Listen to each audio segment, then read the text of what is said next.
Bismillahirrahmanirrahim. Assalamualaikum warahmatullahi wabarakatuh. Alhamdulillah, puji syukur atas kehadirat Allah Subhanahu wa Ta'ala yang masih memberikan kesehatan kepada kita semua. Sehingga hari ini kita sama-sama kembali bisa melaksanakan perkuliahan ini secara daring. Serta salam dan taslim atas junjungan Nabiullah Muhammad SAW yang telah mengajarkan kepada kita semua tentang pentingnya menuntut ilmu. Hari ini saya akan mencoba mengangkat sebuah materi yang judul sejarah pemikiran ekonomi dalam perspektif makro. Nah, mengapa diangkat judul ini? Karena hal ini merupakan salah satu bagian topik dalam perkuliahan kita, pengantar ekonomi 2, makro. Hal itu digunakan untuk mencoba membuka cakrawala terkait dengan makroekonomi dari sisi perspektif sejarah. Nah, di sini pada perspektif sejarah ini kita mencoba melihat ada beberapa. Yang pertama kita lihat dari praklasik, di mana dilandasi dari di mana praklasik ini ada 3 hal yang dibahas, yaitu dari sisi filosofis, kemudian ada merkantilis, dan ada fisiokraf. Nah, pertama kita membahas secara filosofis. Pembahasan secara filosofis ini itu diawali dari pertama kali ada kata ekonomi. Ekonomi berasal secara bahasa, yaitu berasal dari kata oikos dan nomos. Apa arti daripada oikos dan nomos? Oikos dan nomos itu artinya adalah aturan rumah tangga. Jadi ekonomi itu adalah terkait dengan pengaturan rumah tangga. Juga ada yang berpendapat bahwa ekonomi adalah bagaimana suatu ilmu yang mempelajari bagaimana menggunakan sumber daya yang terbatas untuk memenuhi kebutuhan yang tak terbatas. Ada juga yang mengatakan bahwa ekonomi itu adalah bagaimana strategi alokasi yang alokasi sumber daya untuk memenuhi kebutuhan yang ada. Pada zaman ini oikos dan nomos ini itu ditemukan atau pertama kali diucapkan atau dipelajari pada zaman Xenophon, yaitu 400 sebelum Masehi. Kemudian pada 427 sampai 347 Masehi, Plato memberikan sebuah teori. Teorinya adalah bahwa ada pembagian kerja bertujuan untuk menciptakan kesejahteraan bersama. Menurut Plato, tiga hal tersebut yang menjadi pekerjaan utama adalah pengatur, dalam hal ini penguasa. Kemudian yang kedua adalah tentara, dan yang ketiga adalah pekerja. Apa tugas dan fungsi masing-masing? Yang pertama, sebagai pengatur tentunya bagaimana mengatur suatu negara dengan dalam sebuah aturan. Dan tentara berperan untuk menjaga keamanan, serta pekerja bertugas untuk produksi, berdagang, dan sebagainya. Menurut Plato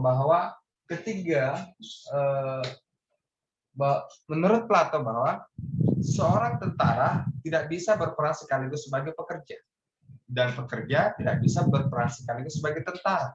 Hal yang sama, pengatur tidak bisa berperan sebagai tentara dan tidak bisa sebagai pekerja. Karena hal tersebut bisa merancaukan dan bisa penyalahgunaan wewenang. Kemudian juga Aristoteles pada 384 sampai 322 sebelum Masehi mengatakan bahwa untuk proses ekonomi yaitu dilaksanakan secara tukar menukar. Kemudian ada bunga, kemudian juga telah ditemukan fungsi uang, yaitu sebagai alat tukar, pengukur nilai, dan penimbun kekayaan.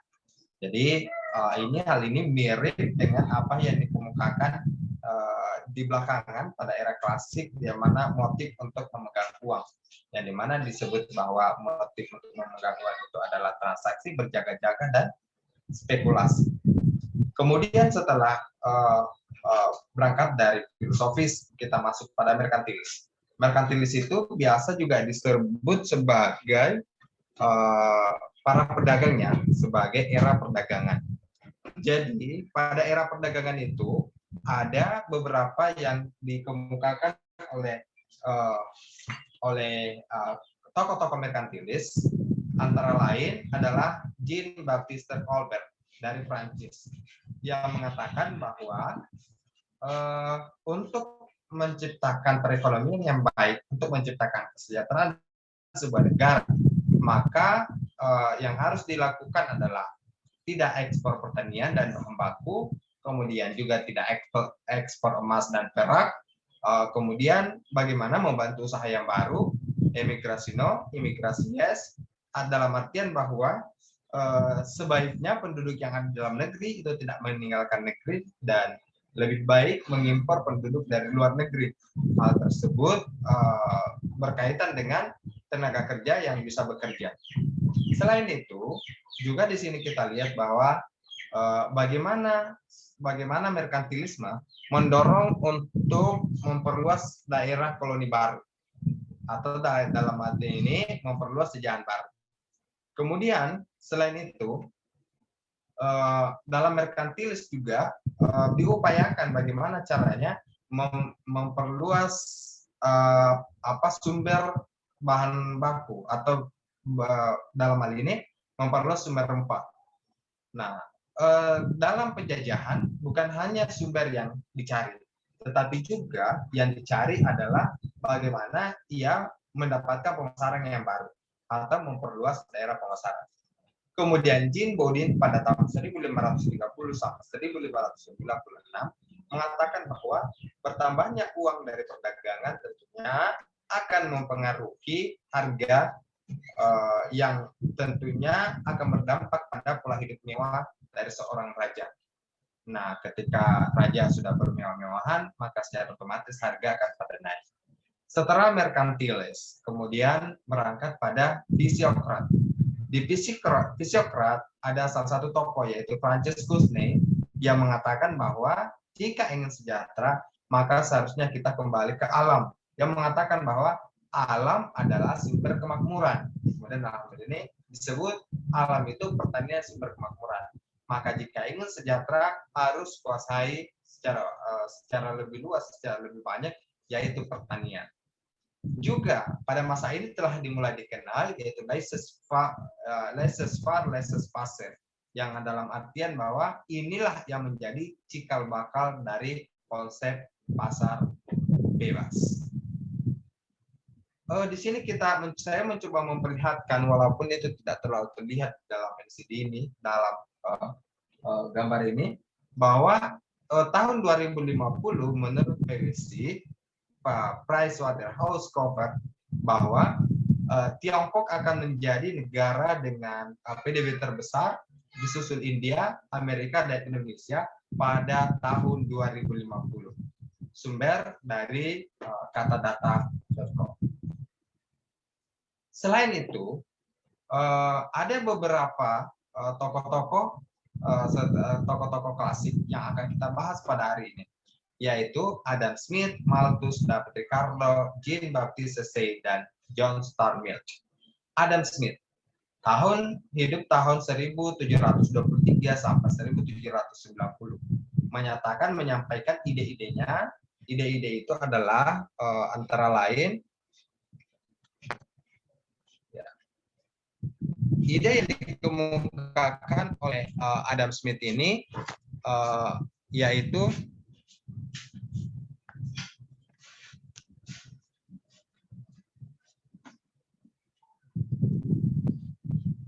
terkait dengan pasar bebas. Kemudian yang kedua, division of labor.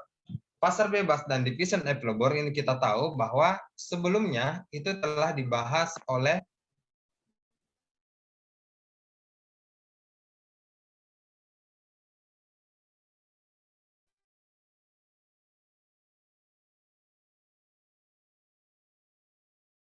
sayembara, kemudian pekerja dan pengambil kebijakan. Kemudian Malthus mengatakan bahwa manusia berkembang berdasarkan daya ukur. Sementara makanan berdasarkan daya hitung. Kemudian Malthus juga dalam hal ini menemukan teori the law of diminishing returns. Jadi di klasik ini pada tahun 1966 sampai 1834 inilah yang menjadi cikal bakal menjadi kebijakan KB untuk saat ini. Mengapa? Karena dianggap bahwa jumlah penduduk itu berbahaya, maka dari itu harus diantisipasi jumlah penduduk tersebut. Kemudian selain itu ada David Ricardo yang menemukan teori terkait dengan comparative advantage in international economics. Comparative advantage in international economy, bahwa kepentingan comparative advantage ini tentunya bagaimana menjadikan suatu negara agar bisa memiliki keunggulan komparatif. Ada Jean-Baptiste Say, hukum Say, yang dikatakan bahwa penawaran akan menciptakan permintaan. John Stuart Mill ya 1806 sampai 1873 yang mengatakan harga dalam perdagangan internasional ditentukan oleh permintaan dan penawaran. Inilah yang menjadi ide-ide dari klasik, dari ide-ide yang dikemukakan oleh tokoh-tokoh klasik. Ulangi tentang dengan pasar bebas, tentang penduduk, tentang comparative advantage, harga dalam perdagangan, seslo dan sebagainya.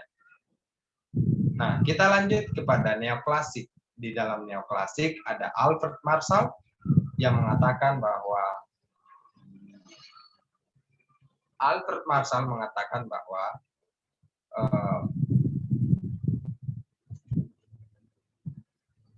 harga tidak hanya dipengaruhi oleh biaya produksi atau para penawaran, tetapi harga juga dipengaruhi oleh faktor permintaan. Hal ini memunculkan teori terkait dengan marginal utility. Setelah neoklasik, maka muncullah aliran historis, yaitu antara lain tokoh-tokohnya adalah Friedrich List, Bruno Hildebrand, Karl Burchard, Eugen von Filipovich, dan Rostow. Di sini aliran historis ini, yang pertama kita lihat bahwa Friedrich List. Friedrich List hidup tahun 1789 sampai 1864. Yang mengatakan bahwa fase manusia itu diawali daripada berburu, menangkap ikan, beternak, mengembara, dan juga diawali dari agraris, kemudian agraris industri dan perdagangan. Ini yang dianggap oleh Friedrich List sebagai fase dalam sejarah umat manusia. Saat ini kita berada pada agraris, industri, dan perdagangan. Selain itu, Bruno Hildebrand mengatakan bahwa dalam proses transaksi itu diawali dari barter. Kemudian setelah ada kesepakatan karena susah untuk mengukur nilai, maka pada saat itu setelah barter ada kemudian uang. Uang ini kemudian untuk berbelanja maka digunakanlah uang. Dan setelah itu maka digunakanlah kredit. Dari sini kita bisa melihat bahwa dari barter kemudian uang misalnya, kita melihat dari waktu ke waktu, zaman ke zaman. Nah, penggunaan barter uang dan kredit itu berdasarkan secara histori kita melihat. Secara makroekonomi maka kita berada pada posisi yang ketiga. Untuk penjelasan selanjutnya kita akan bahas pada episode kedua. Saya kira untuk hari ini cukup. Sekian, terima kasih. Assalamualaikum warahmatullahi wabarakatuh.